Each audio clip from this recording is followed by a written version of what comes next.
Sir आ गया sir आ गया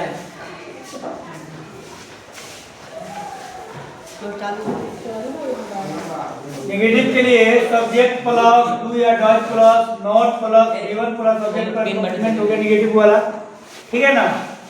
तो आपका डू कहाँ लगेगा? जब प्लूरल नंबर का सब्जेक्ट होगा तो डू लगेगा, और सिंगुलर नंबर जब सब्जेक्ट होगा तो क्या लगेगा? डज लगेगा।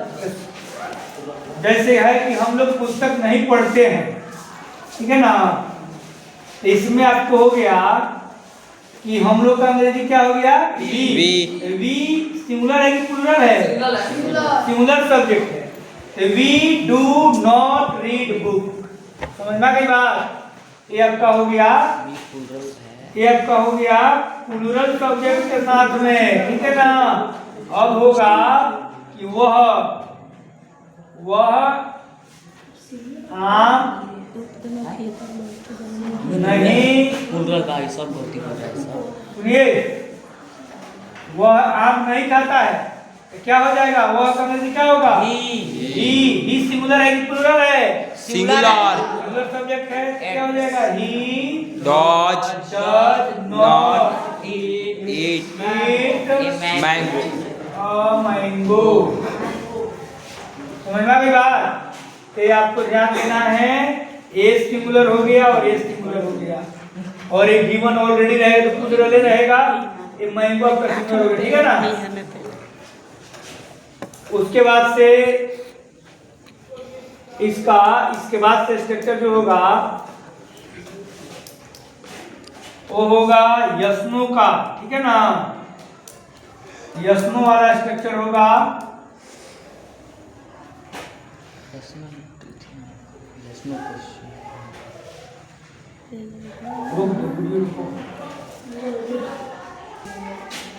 अब हम लोग अफर्मेटिव हो गया, नेगेटिव हो गया, अब हम लोग पढ़ेंगे yes no.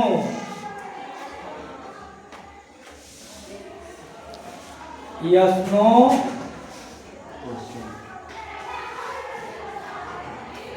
Question paper sentence.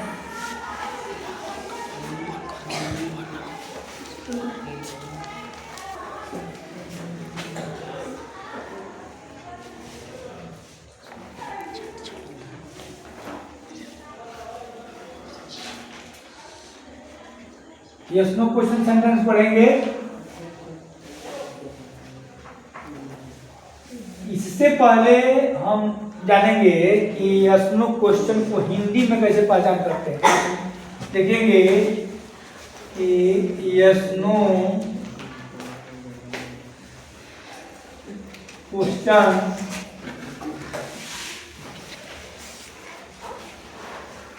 Sentence की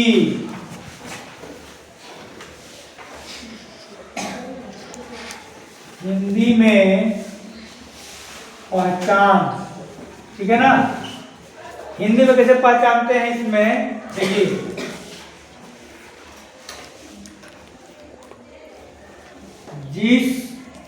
देखिए आप लोग, जिस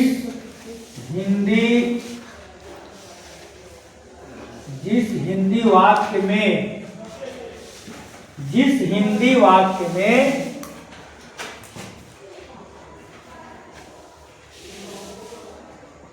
क्या शब्द सब्जेक्ट के पहले हो, जिस हिंदी वाक्य में क्या शब्द सब्जेक्ट के पहले हो, वह वाक्य यस नो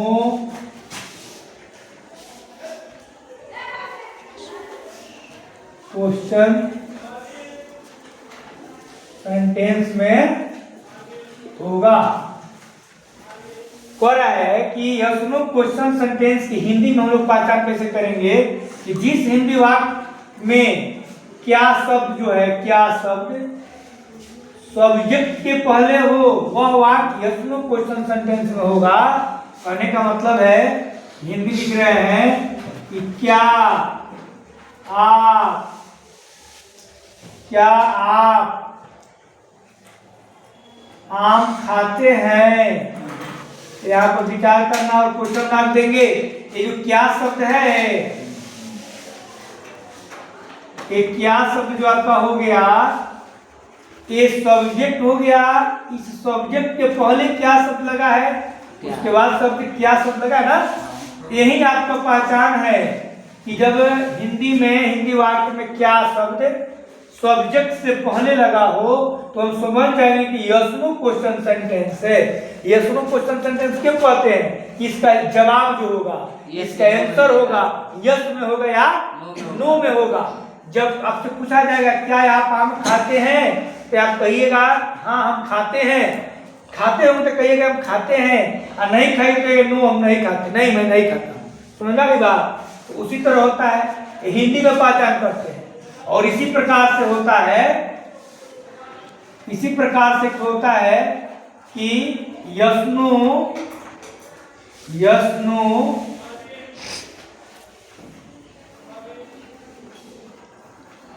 क्वेश्चन सेंटेंस की इंग्लिश में पहचान कैसे करते हैं। इंग्लिश में पहचान, ये सब बात समझने वाली है, जरूरी है, ठीक है ना।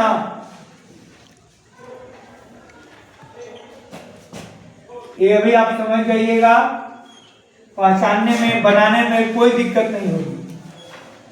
देखिए हिंदी में पहचान समझ में आ गई, और इंग्लिश में पहचान कैसे करेंगे। जिस इंग्लिश सेंटेंस में, इंग्लिश सेंटेंस में हेल्पिंग वर्ब सब्जेक्ट से पहले लगा। हेल्पिंग वर्ब कब लगा हो, सब्जेक्ट से पहले। हेल्पिंग वर्ब सब्जेक्ट से, ठीक है ना, सब्जेक्ट से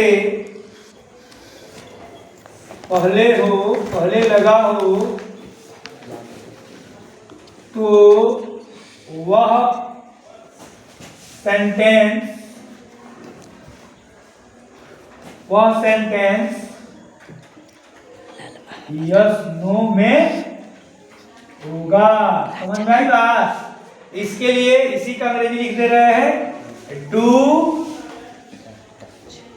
यू ईट, हो गया। डू यू ईट, क्या है आप, do you eat mango, do you eat mango, mangoes, ठीक है ना। डू यू ईट मैंगोज, क्या आप आम खाते हैं, क्वेश्चन मार्क दे दिए। ये देखिए यू क्या है, सब्जेक्ट हो गया। डू क्या है, हेल्पिंग वर्ब हो गया। ये आपका V5 हो गया, V1 हो गया, ये आपका ऑब्जेक्ट। समझ में आ गई बात। जी सर। इसी का स्ट्रक्चर आपको लिखा जाएगा जब उसको बता रहे हैं बनाने के लिए। हिंदी और इंग्लिश में यस नो की पहचान हम सीख लिए। हिंदी सेंटेंस में हम यस नो की पहचान कैसे करेंगे, जब क्या सब्जेक्ट के पहले हो। और वही कह रहे हैं कि यस नो क्वेश्चन सेंटेंस में इंग्लिश में पहचान कैसे करेंगे कि जिस इंग्लिश सेंटेंस में हेल्पिंग वर्ब सब्जेक्ट से पहले लगा हो तो वह सेंटेंस यस नो में होगा। जैसे कि डू यू ईट मैंगो, ये आपका सब्जेक्ट हो गया, इससे पहले हेल्पिंग वर्ब लग गया। ऐसा सेंटेंस आपको मिले तो आप कहेंगे कि यह यस नो क्वेश्चन है, यस नो क्वेश्चन सेंटेंस है। यस नो क्वेश्चन सेंटेंस का भी यह अफर्मेटिव है, यहाँ पर ध्यान देना है, क्योंकि कोई भी सेंटेंस आप पढ़ेंगे, हर एक सेंटेंस में, प्रत्येक सेंटेंस में आपको क्या मिलेगा, एगो अफर्मेटिव मिलेगा, एगो नेगेटिव मिलेगा। तो जहाँ पर यस हाँ होगा अफर्मेटिव हो गया, नहीं रहेगा नेगेटिव हो जाएगा। समझ में आ गई बात। उसके बाद से इसका स्ट्रक्चर देखेंगे, यस नो का स्ट्रक्चर, ठीक है ना। यस नो का स्ट्रक्चर हो जाएगा आपका डू या डज, ठीक है ना। Plus object plus V1 plus object plus complement, ठीक है ना। ये आपका हो गया अफर्मेटिव में, किसमें हो गया अफर्मेटिव हो गया, ठीक है ना। अब इस पर सेंटेंस बनेगा जैसे हिंदी में रहेगा, ऐसा WH में है वाले एसनो में है, अफर्मेटिव में थोड़े है। ये सुनो का अफर्मेटिव, अच्छा सीधे अफर्मेटिव दे दिया। इसमें होगा ही एसनो यस्नो का अफर्मेटिव है, यस्नो का अफर्मेटिव हो गया। सेंटेंस बनेगा हिंदी में, क्या वह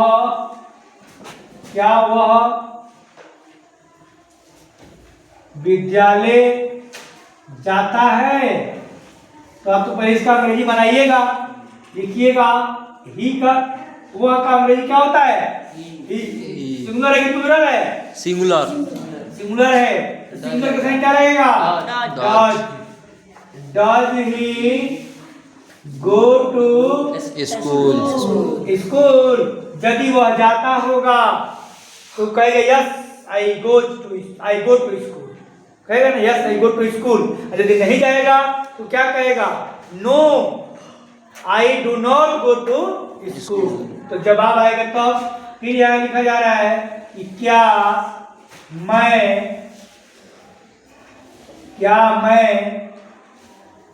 आम खाता हूँ, क्या मैं आम खाता हूँ, क्या रहेगा do I eat a mango. A mango. यहाँ पर क्वेश्चन मार्क देना नहीं भूलेंगे। ये आपका हो गया, सब सेंटेंस आपका हो गया यस नो का अफर्मेटिव हो गया ये, ठीक है ना। अब हम आते हैं स्ट्रक्चर पर, यस नो के निगेटिव, ठीक है ना। यस नो के निगेटिव यहाँ पर लिख दे रहे हैं। इस सेंटेंस जो आपका है यस नो अफर्मेटिव में, यस नो अफर्मेटिव में है। और ये आपका सेंटेंस बनने जा रहा है स्ट्रक्चर यस नो निगेटिव, ठीक है ना। यस नो निगेटिव स्ट्रक्चर क्या होगा इसका डू या डज, डू या डज प्लस नॉट। दो तरीका से होगा यहाँ पर, ध्यान देंगे हम। पहला पेज, सेकंड, फर्स्ट पेज और सेकंड पेज आपको बता दे रहे हैं। पहला बता रहे हैं डू या डज, ठीक है ना, plus no.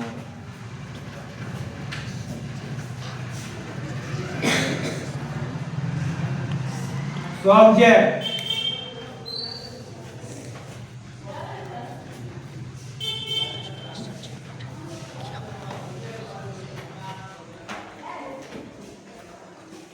Plus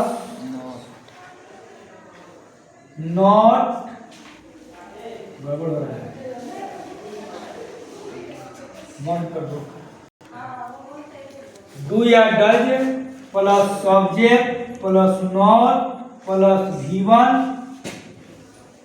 plus object plus complement, ठीक है ना। ये आपको जो हो गया ये यस नो का नेगेटिव वाला हो गया, ठीक है ना। यस नो सब सूत्र है ये नेगेटिव हो गया। तो इससे बनेगा, इसके बाद तुरंत एक ठो है, इस पर पहले बना लीजिए एक ठो कि do we not go to school। क्या हम लोग विद्यालय नहीं जाते हैं। इसी पर इसका एक पेज और है, फर्स्ट पेज हो गया, सेकेंड पेज में इसका स्ट्रक्चर डू या डज प्लस नॉट, ठीक है ना, plus subject plus V1 plus object plus complement. ये जो आपका हो गया ये भी यस नो का निगेटिव है, ठीक है ना। अंतर बता दे रहे हैं, दोनों का यूज बता दे रहे हैं कि कहाँ यूज होगा इसका। ये हो गया सिंपल ट्रांसलेशन बनाने के लिए। ट्रांसलेशन आ गया इंग्लिश में तो इसको बना के दिखा देंगे। लेकिन इसका यूज होता है स्पोकन के लिए। जैसे कि आप अंग्रेजी बोलना चाहते हैं तो कम समय के लिए आप इसका यूज करेंगे। इसका यूज जब होगा डू और डज के साथ नॉट लगेगा शॉर्टकट में, जिसको हम कहते हैं डॉन और डजंट। क्या कहते हैं? डॉन कहेंगे, डजंट कहेंगे, उसके बाद सब्जेक्ट लगेगा। जैसे यहाँ पर हो गया आपका कि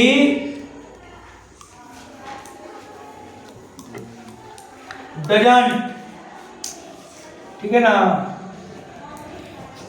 डजंट ही, अब डजंट हो गया तो ही लगेगा यहां पर, doesn't he go to school. समझ में आ गई बात? ये कम समय लेगा आपका बोलने में, समझ में आ रहा बात नू? ये कम समय लेगा बोलने में। डजंट कह देंगे इसको ही गो टू स्कूल, इसको अधिक समय लेगा do we not go to school. दोनों में अंतर है कि नहीं है? एक समय कम लेगा, एक ज्यादा लेगा। तो बोलना हो, कोई कहे कि बोल के बता, तब बता देंगे doesn't he go to school. यदि लिख के बताना है तो आप बताइएगा कि do we not go to school. समझ में आ गई बात दोनों का अंतर? ये आपका हो गया, ये दोनों नेगेटिव वाला हो गया, यहीं तक रहने दिया जाएगा।